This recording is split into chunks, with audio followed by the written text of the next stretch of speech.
বাংলাদেশ জাতীয়তাবাদী দল বিএনপি এবং জামাতের যে বন্ধুত্ব, জামাত মানে জামায়াত ইসলামী বাংলাদেশ, বহুকালের, এবং এই বন্ধুত্বের মধ্যে যে অদ্ভুত রসায়ন,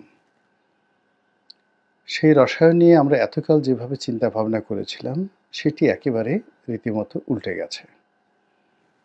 একই পরিবারের মধ্যে ভাইয়ে ভাইয়ে বা বাপ চাচাদের সঙ্গে, অন্যান্য নিকট আত্মীয়দের সঙ্গে যখন কোনো পারিবারিক বিরোধ হয় এবং সেটা মামলা মোকদ্দমা পর্যায়ে গড়ায়, মারামারি হানাহানির পর্যায়ে চলে যায়, তখন সেখান থেকে যে দুর্গন্ধ বের হয় এবং সেটি যখন নিষ্পত্তির অযোগ্য হয়ে যায় এবং তার যে ভয়াবহ প্রতিক্রিয়া, এটি আমরা গ্রাম বাংলায় সবাই জানি। একই রূপে রাজনৈতিক অঙ্গনে বাংলাদেশের যে দুটো রাজনৈতিক দল বিএনপি এবং জামাত, তাদের সঙ্গে যে সখ্যতা, যে বন্ধুত্ব বা দীর্ঘদিনের যে একে অপরের সঙ্গে সহযোগিতা, অমনটি বাংলাদেশের অন্য কোনো রাজনৈতিক দলের সঙ্গে ছিল না। বিএনপির সঙ্গে যেভাবে অন্য রাজনৈতিক দলের ছিল না, জামাতেরও ছিল না, আওয়ামী লীগের সঙ্গে ওই রকম ধরম মহরম সম্পর্ক ছিল না। একসঙ্গে তারা একে অপরের বড় ভাই ছোট ভাই মনে করে তারা রাজনীতি করতেন। সময়ের প্রয়োজনে আওয়ামী লীগ অনেককে কাছে টেনেছে, কখনো কখনো সিপিবিকে কাছে টেনেছে, কখনো জাসদকে কাছে টেনেছে, কখনো বাকশালকে কাছে টেনেছে, কখনো ধরুন জাতীয় পার্টিকে কাছে টেনেছে। এটি কৌশলগত কারণে, কখনো ব্যবহার করার জন্য, কখনো হাতিয়ার হিসেবে তাদেরকে ব্যবহার করে প্রয়োজনে ছুঁড়ে ফেলে দিয়েছে। কিছুদিন জামাতের সঙ্গেও আওয়ামী লীগের একটা ভালো সখ্যতা ছিল, কিন্তু সেক্ষেত্রে আওয়ামী লীগের দরকার ছিল জামাতের সহযোগিতা, যখন পূর্ণ হয়ে গেছে তাদেরকে ছুঁড়ে ফেলে দেওয়া হয়েছে। আর জামাতের একটা আশ্রয় দরকার ছিল, জামাত ওটা যখন পেয়ে গেছে জামাত আবার চলে গেছে। কিন্তু বিএনপির সঙ্গে যে জামাতের সম্পর্ক, সেই সম্পর্কটা ওইরকম না। এখানে নীতি ছিল, নৈতিকতা ছিল, আদর্শ ছিল এবং একে অপরের জন্য মমত্ব ছিল। বিএনপি যখন প্রতিষ্ঠা লাভ করলো তখন তারা দেখলো যে তাদের একজন অকৃত্রিম বন্ধু দরকার রাজনৈতিক অঙ্গনে, এবং সেক্ষেত্রে তারা জামাতকে বেছে নিয়েছিল।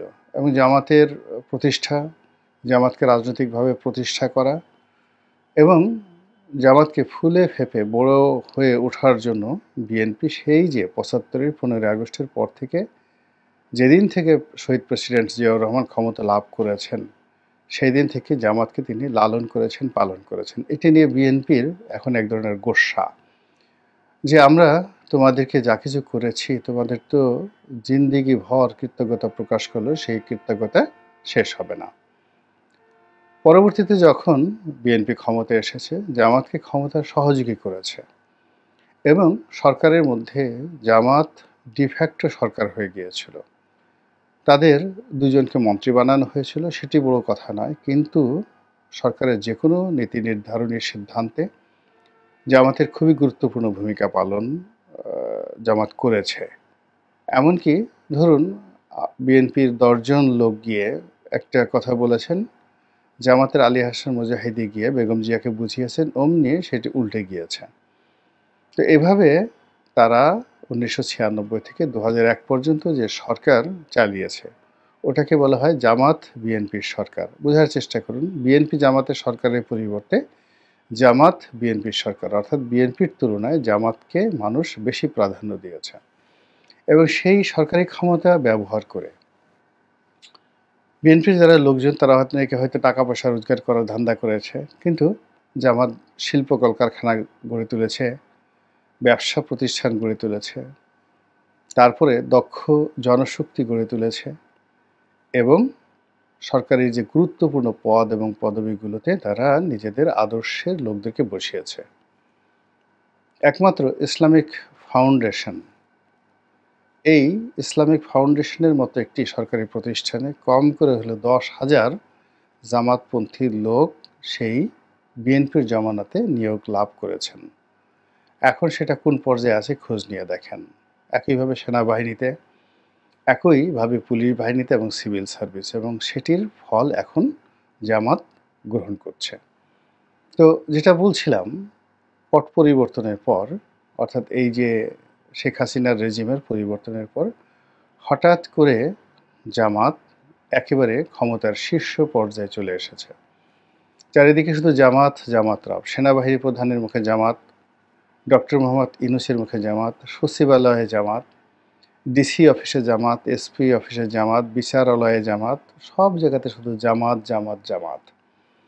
আর এই শব্দ শুনে বিএনপির যারা লোকজন তাদের প্রচণ্ড রাগ হচ্ছে, ক্রোধ হচ্ছে। কিন্তু তারা কার্যত কিছুই করতে পারছে না।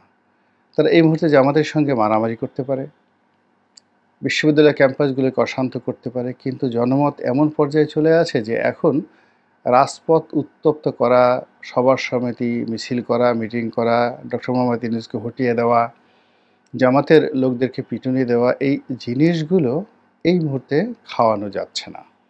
ফলে বিপুল সংখ্যাগরিষ্ঠতা, বিপুল জনপ্রিয়তা নিয়ে বিএনপি নিজেদের রাগ নিজেদের উপর ঝাড়ছে।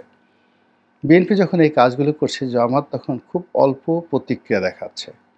তারা খুব আকার ইঙ্গিতে খোঁচা দিচ্ছে যে এক জালেম চলে গিয়েছে, আরেক জালেমকে ক্ষমতায় বসানোর জন্য আমরা কখনোই চেষ্টা করব না, অথবা এটা হতে পারে না। এক জালেমের পরিবর্তে অন্য জালেম হতে পারে না। আর এই কথা শুনে বিএনপির যারা লোকজন, তাদের যে অন্তরাত্মা সেটি কেঁপে উঠছে না, হিংসায় জ্বলে পুড়ে ছারখার হয়ে যাচ্ছে। তাদের বক্তব্য হলো, এত বড় স্পর্ধা, যে জামাত রাজনীতির অনুমোদন পেল আমাদের জন্য, যে জামাতের প্রতিষ্ঠা আমাদের জন্য, যে জামাতকে আমরা লালন পালন করে আজকের এই জায়গাতে এনেছি, সে জামাত পারল এই কথা বলার জন্য?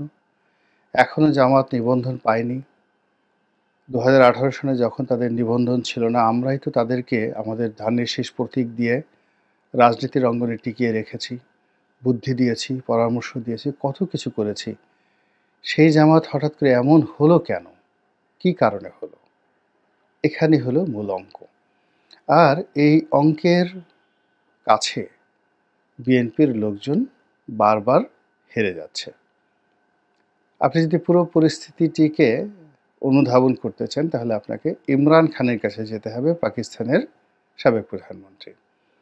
ইমরান খান একসময় খুব আর্তবলে বলীয়ান হয়ে পড়লেন। এশিয়াতে তো বটেই, সারা দুনিয়াতে তাকে নিয়ে জয় জয়কার শুরু হলো।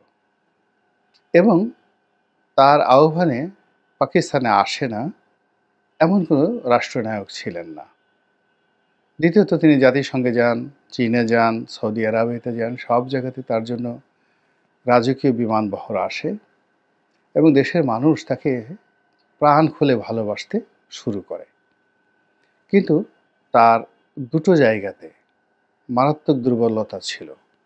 সেটি হলো, তিনি যে ক্ষমতাটাতে এসেছিলেন, তিনি জনপ্রিয় হয়ে গিয়েছিলেন এটা সত্য, কিন্তু ক্ষমতায় এসেছিলেন সেনাবাহিনীর হাত ধরে, অনেকটা হামিদ কারজাইয়ের মতো করে। এই জন্য সেনাবাহিনী একটা এক্সপেকটেশন ছিল যে তিনি সেনাবাহিনীর নিয়ন্ত্রণে থাকবেন। কিন্তু ক্ষমতা লাভ করার পর তিনি সেনাবাহিনীকে উল্টো নিয়ন্ত্রণে নেওয়ার চেষ্টা করেছেন।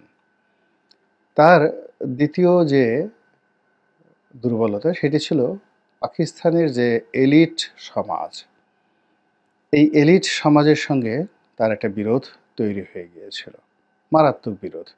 তিনি এই এলিট তন্ত্রকে বাদ দিয়ে আওয়ামী লীগের মতো করে আমজনতার রাজনীতি বা আম আদমির যে পার্টি, এইরকম একটা পলিসি তিনি শুরু করেছিলেন।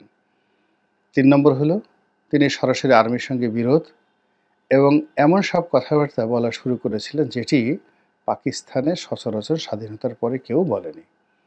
ফলে কি হলো, সকল সম্ভাবনা এখন কারাগারের মধ্যে চলে গিয়েছে এবং তিনি সেখান থেকে বের হতে পারবেন কি পারবেন না এটা বলা যাচ্ছে না, এবং সেখান থেকে তিনি আর্মির সঙ্গে সমঝোতা করার জন্য চেষ্টা করে যাচ্ছেন।